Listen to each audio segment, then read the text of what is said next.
All right, it says I'm live, so I'm hoping that this all works. I don't know. We're just going to try it and see.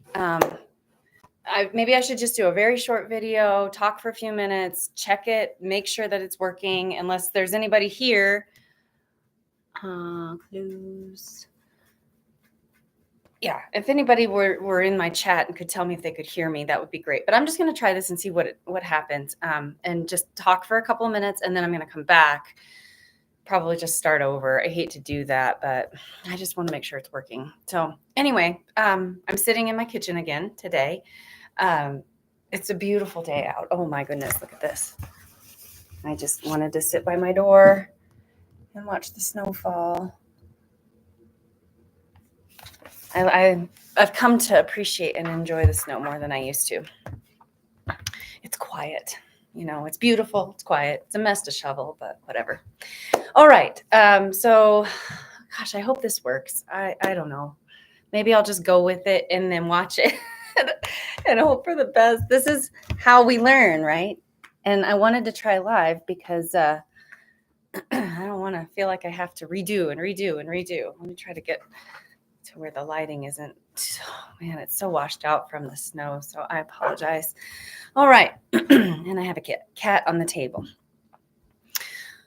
All right, so today I thought I would talk a little bit about my journey and how bipolar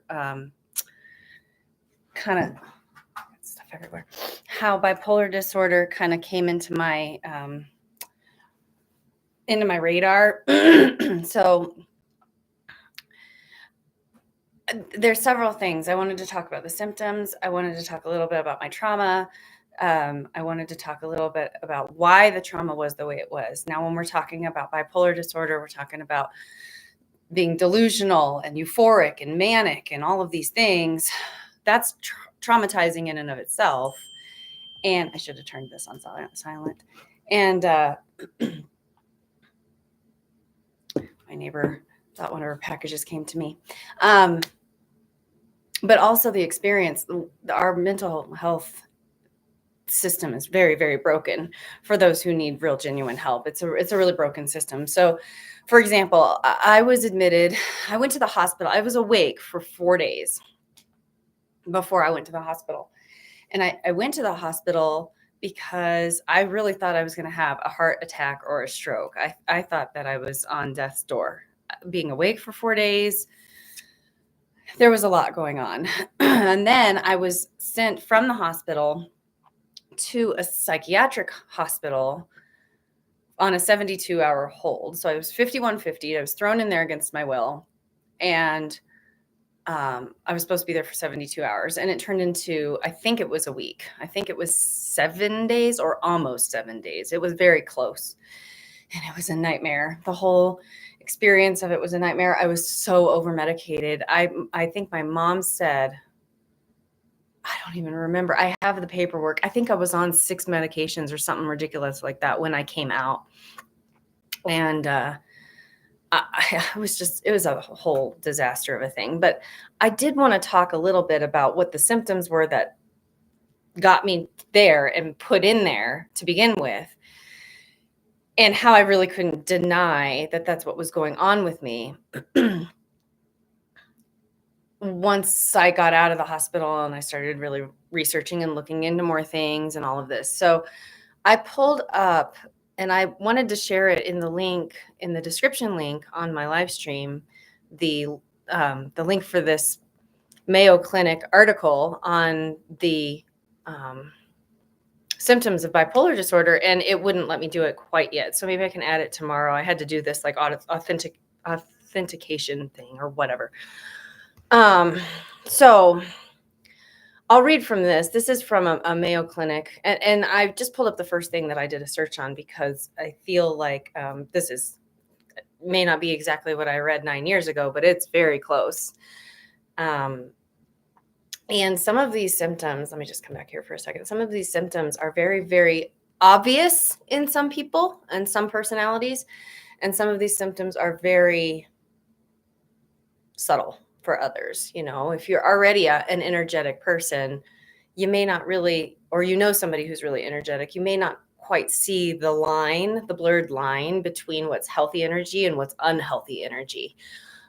So there's some that are obvious and there's some that are less obvious. So let's just go through these. So the first one is, and I looked up mostly for both forms of bipolar disorder can be accompanied by these symptoms, but bipolar 1 is a little different. And it's the only one of the two that actually you experience mania and you're manic. And so that's kind of the dividing line, which I have had in the past.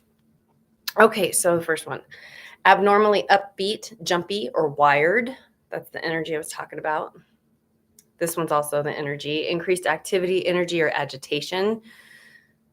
Very much so. Exaggerated sense of well-being and self-confidence. I don't know that well-being and self-confidence was the euphoria I experienced. I mean, I can see how those would be a part of it, but the euphoria that I experienced was just it was almost like being in a free fall on a roller coaster or a ride. It was just like this, like I've given myself up wholly to this feeling of emotion that I didn't know what it was, but it was euphoria. But I can see how some other people would think, oh, it's safe. I can fly. I can jump off of my roof. Like I can see how that might kind of be something different for somebody than it was for me. But mine was very much like it was like I just given up to the powers that be. Decreased need for sleep. I already mentioned 4 days I was awake. I might have taken small little bitty naps in that timeline, but 4 days I was awake. Unusual talkativeness. Now, there's some people out there that are talkers, and now that I know that that's a thing, it's a red flag for me. I notice it in others. For me, when I was at my worst before I went to the hospital, it's like I couldn't talk as fast as my mind was thinking. I couldn't it was very like labored. I was like, oh my gosh, I have to get this out there. I have to tell you about this. And then this thought came in, and then this thought. It was chaos on steroids. It really was. It was just this, like, what's the word? Gibbery. I was very gibbery. I don't know if that's the word or not. Racing thoughts. And that's where the unusual excessive talkativeness came in, was these racing thoughts. Distractibility. Yeah, I couldn't focus. I couldn't focus on any one thing. I mean, it was like I had this and then I had this and I had to write this down and I needed to draw this out. Like, poor decision making. Oh, well, that just kind of goes without saying. If you're experience all of these other things, you're not going to be in a clear mind to make like wise choices. That's just, in my opinion, that just goes on without saying if you have any of the others listed above. But this one I've never really had trouble with in other ways because my decision making, albeit very poor in the moment, I never would go on shopping sprees, taking sexual risks, or making foolish investments. Like I think I was too confused. And that is, in my opinion, another one that should be listed on this list of symptoms is confusion. I think confusion is, maybe it just is oh, duh, that goes without saying if you've got any of these other things. But being confused that's a tough one because I was very confused. And one thing that I've said in the past is with undiagnosed bipolar disorder, I was trying to make nonsense out of sense.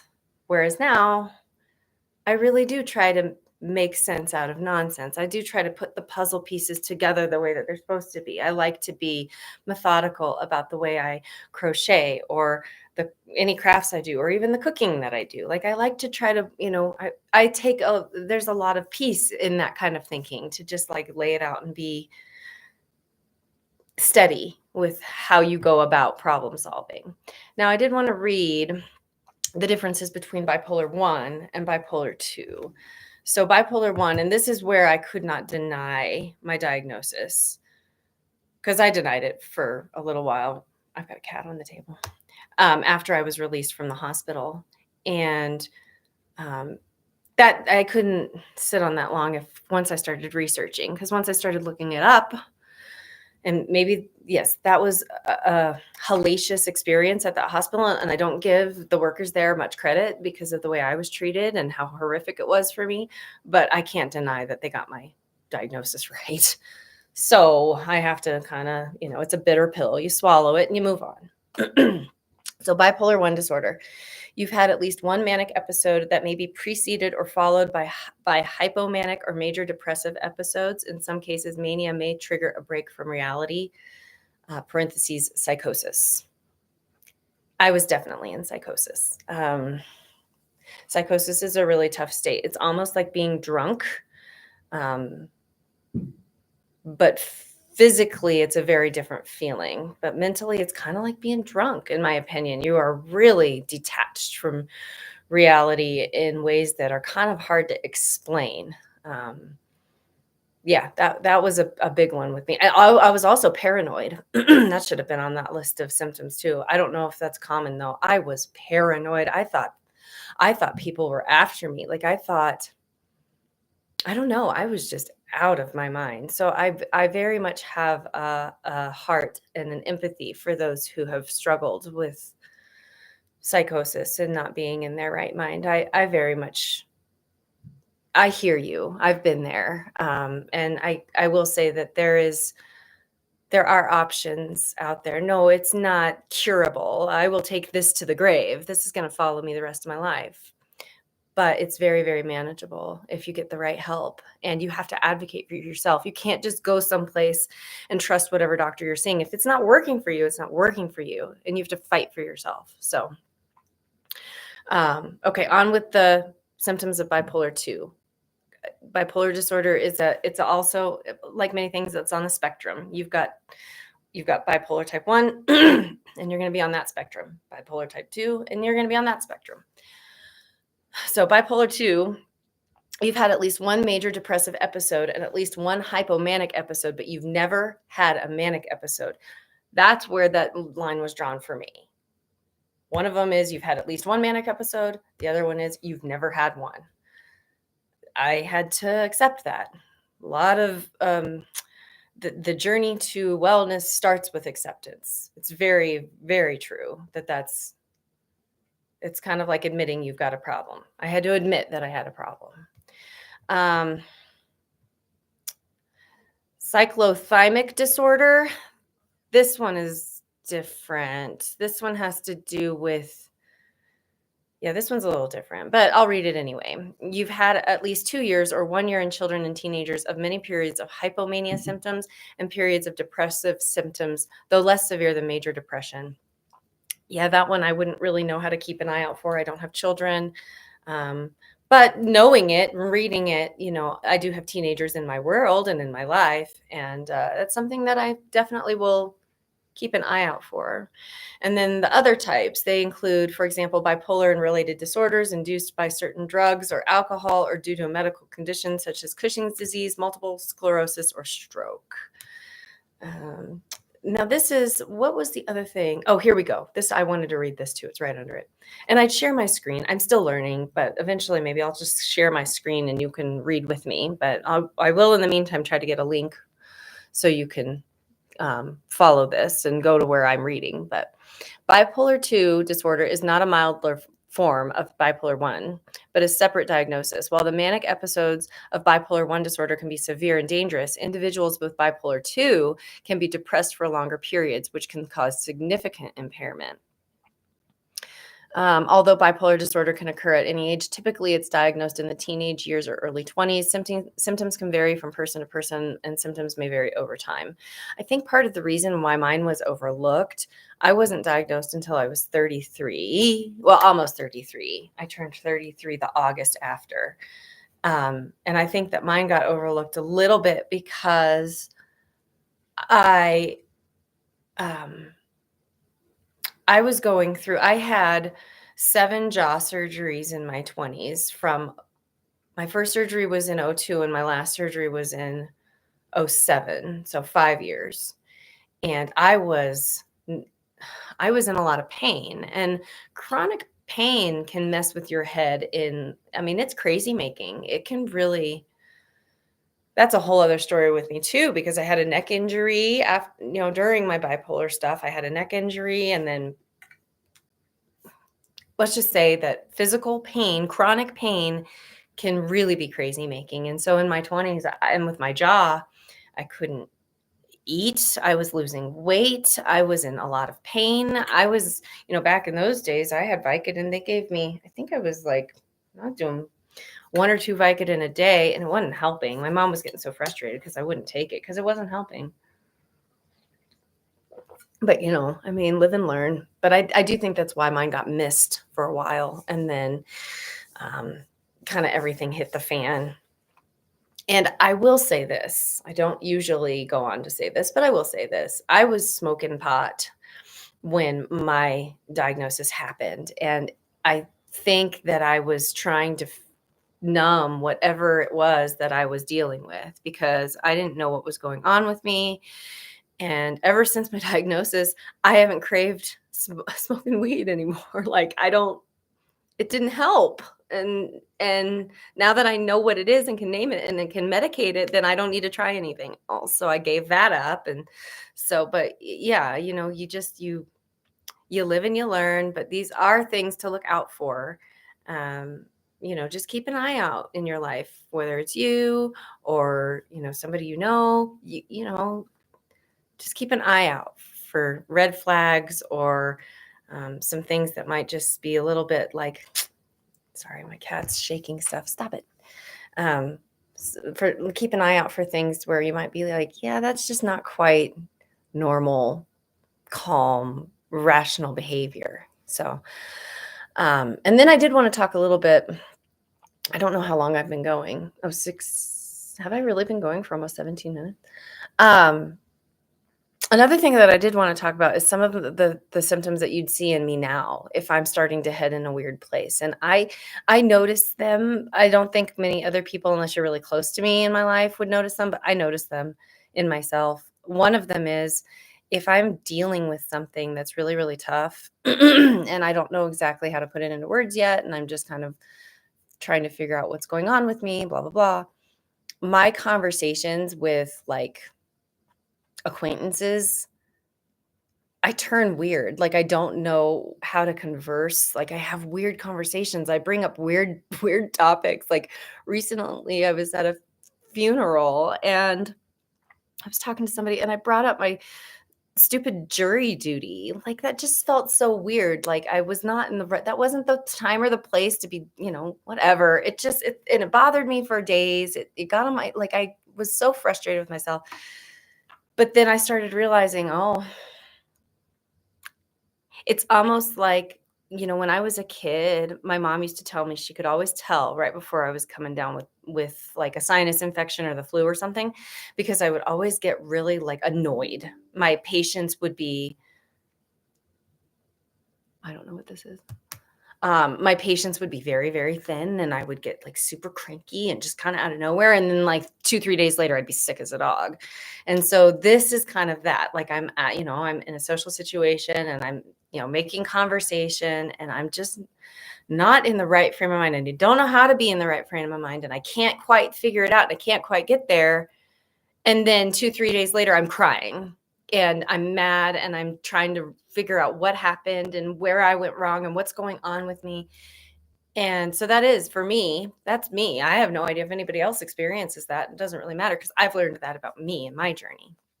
So anyway, it's just things to keep an eye out for, as we move forward. And as I get better than this, I do want to get better at this. This is very hard for me, like to be live and then have my cat messing with stuff and my messages dinging. I really need to, seclude myself and turn things on silent. And, these are just things I'll learn as I go. But then there we go again. But yeah, it's just a good idea to just start talking, having this conversation of what to keep an eye out for and what to, see, not just to look for in others, but the things that you struggle with yourself. And introspection is the word. Introspection is something that, I think coming out of my hospital from hell stay, and I will talk about more of that on here sometime, but coming out of that, there was a lot of introspection. I was in denial, but then it started being like, whew, I can't really pretend that I wasn't manic because I can't explain what that was. And in fact, that was another thing I wanted to look up while we're on this live. Mania definition. So according to Oxford Languages, euphoria. Okay, it says mental illness marked by periods of great excitement or euphoria, delusions, and overactivity. Many people suffering from mania do not think anything is wrong. That's where the introspection has failed you, because if you think nothing's wrong and you're experiencing these things, couldn't that be delusional? Just saying. An excessive enthusiasm or desire, an obsession. Gosh, I would define it differently. I'm going to have to think about that. For me personally, I should actually write out my personal definition for mania, for me, what it was. Euphoria, delusions, psychosis, paranoia, that definitely. But I feel like there's just one word that could define the whole thing of it all. And I need to kind of think about what that might be, because it's and it can be different for everybody. But yes, I would say, okay, if you have this crazy amount of energy, your rapid thinking, your pressured speech, your chaotic, disjointed thinking, and yet you think everything's okay with you, that definitely seems delusional to me. So that's something to consider. So anyway, I think that's probably enough about that for today. If you have any questions that you want to ask me, or I might be able to send the link in the chat. If somebody, asks for the link for what I was looking up here in the chat, I can absolutely attach that and send that along too. But I just want to put this out there for today. It's a beautiful snowy day. Look at this. Look at what it's doing now. Look at this. I think we're getting close to 2.5, 3 inches now. I'm looking at the top of that roof over there, because over here the pergola is shielding it some. Oh man, look at that though. The trees are gorgeous. It's almost like the frozen fog. It's a beautiful day. I love it when it does this and there's nowhere I have to be. It's like I just turn on the fireplace, throw in a movie, do some cross stitching or crochet. That's a good day. All right. Well, thank you so much for hanging out with me. I thought this might just be a better way to go about this, or something to try. I hope this worked. I never checked the audio or anything. I just kept going. So if this is a bust, then I'll just redo it some way else and talk about the same stuff. So, all right. Well, thank you so much for anybody who watches this. You're not alone. Whatever you're going through, you're not alone. And you have people, and I am one of them. And I think it's maybe a little while before we can get back to shooting some space. But don't forget that you belong in an amazing place in space.